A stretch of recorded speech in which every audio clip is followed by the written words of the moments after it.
J'adore ta bouteille de poche. J'ai soif, je parle beaucoup. Ah ouais, je vois ça. Donc bienvenue sur cette deuxième vidéo. On est donc France contre la Corée. Voilà. République de Corée. République de Corée, s'il vous plaît. On gagne 4-1. Il y a pas mal de choses à décrypter aujourd'hui, donc on va voir ça tout de suite. Allez, c'est parti. Let's go.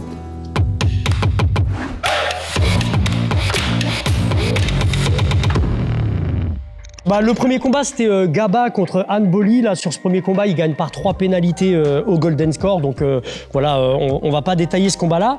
Mais notamment, on va partir sur le deuxième, c'était Marie-Ève. Donc Marie-Ève Gaillet qui se fait contrer. On le voit ici. Boum. Bah, elle se fait même pas contrer en fait. Elle se fait pas contrer. Elle poursuit son mouvement. Ouais. Je dis des bêtises. Elle se fait pas contrer. Elle poursuit le mouvement, la coréenne. Et je pense que Marie-Ève voulait contrer, mais elle a... C'est ça, c'est ça. Marie-Ève veut contrer, mais elle se décale pas assez. Du coup, ce qui fait que l'impact en fait est pour la coréenne. Premier impact pour la coréenne. Et Marie-Ève pense qu'elle a marqué son Wazari, mais non, l'impact, on le voit bien, est pour la coréenne. Mais on va quand même le travailler en direct. Elle a arrêté, hein, pour moi. Donc c'est moi qui te fais tomber là. Ouais. Gaba. Donc la coréenne engage un premier Seoi ici. Marie-Ève est bien calée dans son dos. Ok, elle est calée dans son dos ici. Et ce qui se passe, c'est qu'elle essaye de se dégager pour pouvoir chercher le contre sur l'extérieur, mais manque de bol, elle reste collée dans son dos. Il n'y a pas le décalage nécessaire pour pouvoir contrer, donc c'est elle qui prend l'impact. Donc là, je veux me décaler, boum, je prends l'impact en premier, malgré que derrière, moi, j'ai l'intention de le retourner sur le dos. L'impact est pour lui, c'est lui qui marque le point. On est d'accord. Ici, regardez bien, je suis là, hop, je reste calé dans le dos. En gros, ce qu'il aurait fallu faire, c'est vraiment sortir cette jambe-là pour pouvoir jeter. Ok, pas évident, hein, je dis pas, parce qu'il y a un bon contrôle de la coréenne. Ici, décalage, je veux jeter, c'est moi qui prends le pion. Donc c'est malheureux encore une fois pour Marie-Ève, mais malheureusement, là, il n'y a pas d'erreur d'arbitrage. C'est bien la coréenne qui marque. Allez, on passe au troisième combat. Donc c'est Maxime Gaël contre Han Ju-Yop. Et on va voir. Ouais, il fait un premier, vous avez vu, Kouchigari, mais de très loin. On va essayer de le travailler. On va essayer de le travailler comme ça. Regardez, il prise de dos. Uchigari de très loin. Et il marque Wazari là-dessus. Il marque Wazari. Et après, on a un deuxième mouvement, mais on le reverra après. Ouais, il fait un espèce de. Regarde. Bam, boum. Un espèce de ukiwaza, on va l'appeler comme ça, c'est un ukiwaza. Ouais. Là, de face, bam, où il jette. Ok, mais on va déjà commencer par le Kouchigari, c'est parti. Ouais. Alors pour le Kouchigari de loin, voilà, il y a un contrôle à la ceinture de la part d'Uke, et moi je vais aller chercher justement le plus bas possible également sur ma prise de garde. Là, de Kouchigari, petit fauchage intérieur, donc là ce qui m'intéresse c'est d'aller crocheter l'intérieur de ses jambes. Cette jambe-là est devant, mais malgré tout il est quand même en retrait, il a les fesses en arrière, il est vachement loin. Donc là il faut avoir des bonnes grandes jambes pour pouvoir le lancer, autrement dit c'est pas un mouvement pour nous Hervé. Ouais. Qui essaye aussi en même temps qu'il fait son Kouchi de faire un petit lancement de...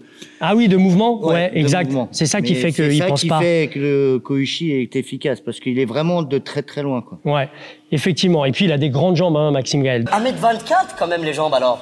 Dans le Guinness Book des records. Je vais dans un premier temps aller chercher le creux poplité du genou avec mon pied qui est ici en cuillère, d'accord? Donc je vais chercher le creux poplité et je vais descendre, je vais faire une glissière, je vais descendre vers le talon.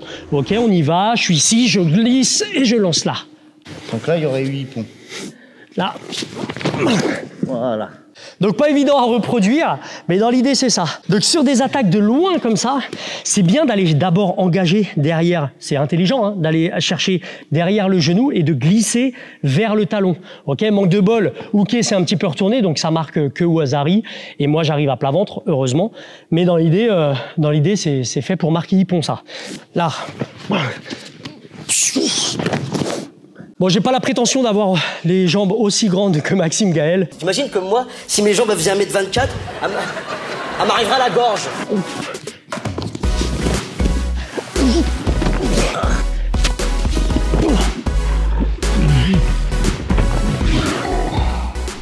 Après, je pense que c'est un hippon parce qu'il avait déjà un Wazari. Oui, ils ont été gentils. Et puis ça reste les JO, ça vaut un hippon, on va dire. Ouais, en plus, il est en 2 temps. Bah oui. Il a rebondi dessus. Il rebondit, ouais. Pas conventionnel encore celui-ci, mais Puissant, voilà. c'est très puissant. Heureusement que les Français sont puissants. Ils emmènent beaucoup avec les bras. Hein. Voilà, ukiwaza. Donc technique flottée pour le terme ukiwaza. Eh ben on y va, on essaie de se faire ça. Allez, on y va. Boum. Allez, c'est parti. Alors ukiwaza, de forme fondamentale, ça ressemble à ça.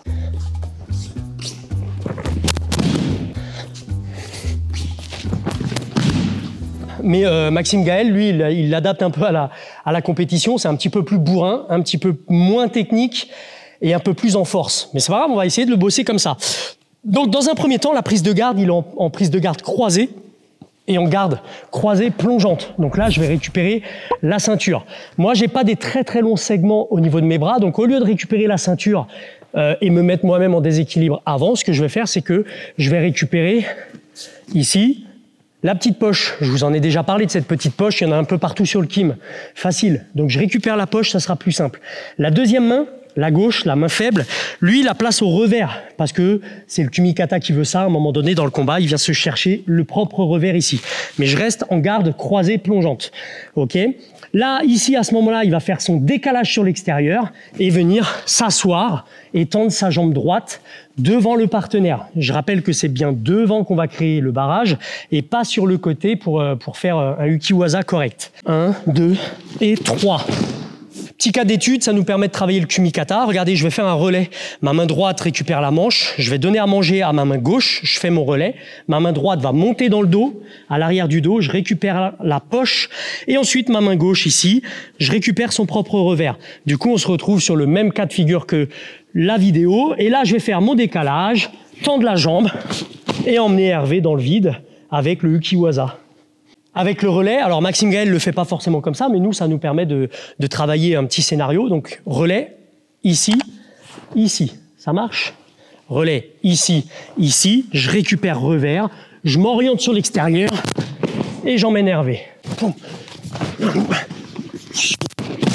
Ce qui est hyper important sur le ukiwaza, vous voyez, si je reste de face ici, ça va pas marcher. Pour que ça fonctionne, il va falloir que je vienne me décaler. Donc n'hésitez pas à vous décaler et en vous décalant, aspirez avec le dos du partenaire, là où il y a la saisie, forte, c'est ça qui va l'emmener dans le vide. Le décalage et la saisie du dos.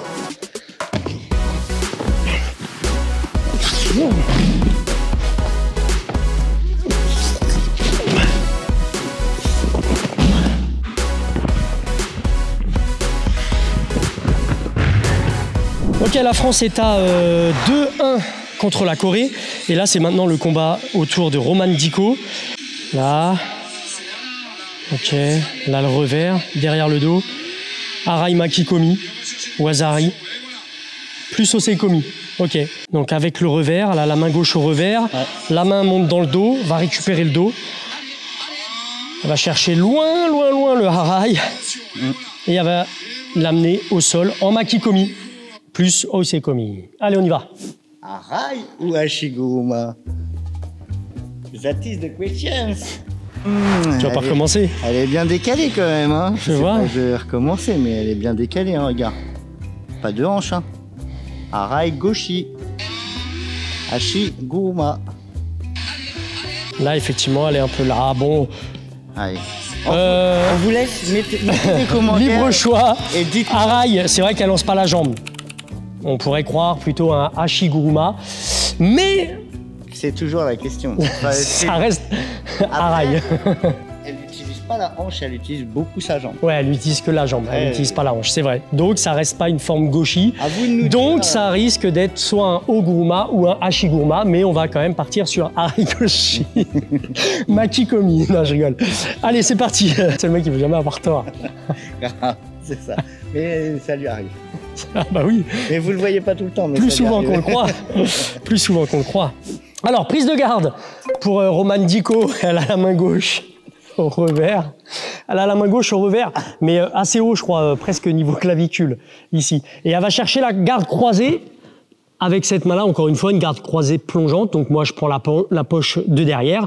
Et là, ce qui va se passer, c'est que donc elle va se décaler, elle va s'ouvrir, elle va se décaler. Effectivement, Arai Goshi, j'aurais tendance à venir avec la hanche, percuter la hanche, d'accord, pour Arai Goshi. Mais là, elle se décale un petit peu. Après, voilà, on fait pas non plus, on n'est pas dans la même catégorie, hein, mais dans l'idée, elle se décale et elle vient mettre sa jambe en barrage là pour embarquer tout le partenaire avec son poids de corps. Donc ici, 1, 2, rotation. Ah, je lance. 1, 2. Et surtout, ce qui se passe, c'est effectivement, elle va rechercher l'osécomie. Donc là, elle colle avec les côtes. N'oubliez pas de venir côte contre côte. C'est ça qui va visser le partenaire dans le sol. Et de surtout garder le contrôle du revers et de la manche en tirant tout ici. Voilà, ça va là? Ouais. Ça contrôle là. Ah ouais. Ok, ici. Dans cette situation-là, si le partenaire bloque un petit peu chez vous, ici, ce que vous pouvez faire aussi, c'est lâcher le dos et venir encercler le bras. Un vrai makikomi, ce serait ça. Je viens encercler son bras. J'encercle le bras et ça va me permettre d'emmener Hervé plus facilement dans le sol. Je suis en garde de gaucher. Je monte la main droite. Elle monte derrière. Elle roule. 1, 2. Allez, on passe à Teddy Riner. Teddy Riner, donc pour ce dernier point de France-Corée, il est donc avec Lee, qui lui, par contre, est à 3 catégories d'écart avec Teddy. D'ailleurs, ça se voit un petit peu. Hein. En termes de gabarit, c'est pas du tout le même. Hein. Ouais. Voilà. Donc oui, Riner qui est censé être en plus de 100. Ouais, Kosoto, Gake. Ouais, Riner en plus de 100 et lui, normalement, il est en moins de 80 kilos. Là. Oui, voilà, il fait un petit Kosoto Gake, petit accrochage extérieur, en poussant sur le reculoir, alors que lui, il est encore au sol. Hein. Non, il se relève, pardon, il se relève. Kosoto Gake en poussant. Allez, on étudie ça. Alors c'est bien ces petits cas de figure parce que ça nous permet vraiment finalement de travailler surtout le kumikata. Et on se rend compte que les kumikata traditionnels qu'on peut travailler au club, eh ben, ça évolue vachement pendant les compétitions. Jusqu'à présent, je crois, on n'a pas vu un kumikata traditionnel avec une main à la manche, une main au revers. Là, ce que fait Teddy, bah, c'est dans le même principe, c'est-à-dire qu'il a un kumikata en unilatéral pour faire son Kosoto Gake. Il a sa main droite qui est au revers du même côté où il tient la manche pour aller chercher le Kosoto Gake. Mais avant d'arriver là, il y a des changements de main, il y a plein de choses comme ça. Et on va essayer de le voir tout de suite. Donc, il y a d'abord le mouvement dans les jambes de la part du Coréen. Ok, Teddy va se décaler et au décalage, il va récupérer ce revers-là, d'accord, très important, en unilatéral, va pousser comme un bœuf son partenaire et aller chercher le Kosoto Gake. Salut! Donc ici, on est sur le premier mouvement du Coréen. Décalage, je vais récupérer en unilatéral et sur le reculoir, je viens me placer et crocheter. Petit accrochage extérieur, hein, ça porte bien son nom. Je viens accrocher avec ma jambe gauche comme si je faisais un Kouchi-gari à gauche. Je sais pas si je m'entends bien, Kouchi-gari à gauche. Sauf que là, c'est un Kosoto Gake et toujours avec ma jambe gauche.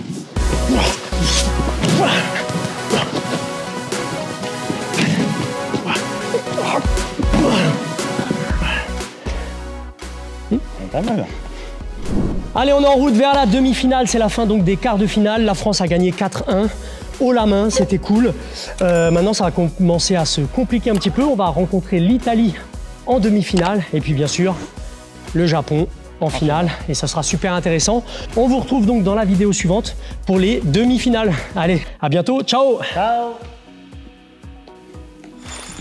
Et puis, un petit truc entre nous, n'oubliez pas de concourir pour gagner le petit pistolet de massage. Tout est dans la description, inscrivez-vous.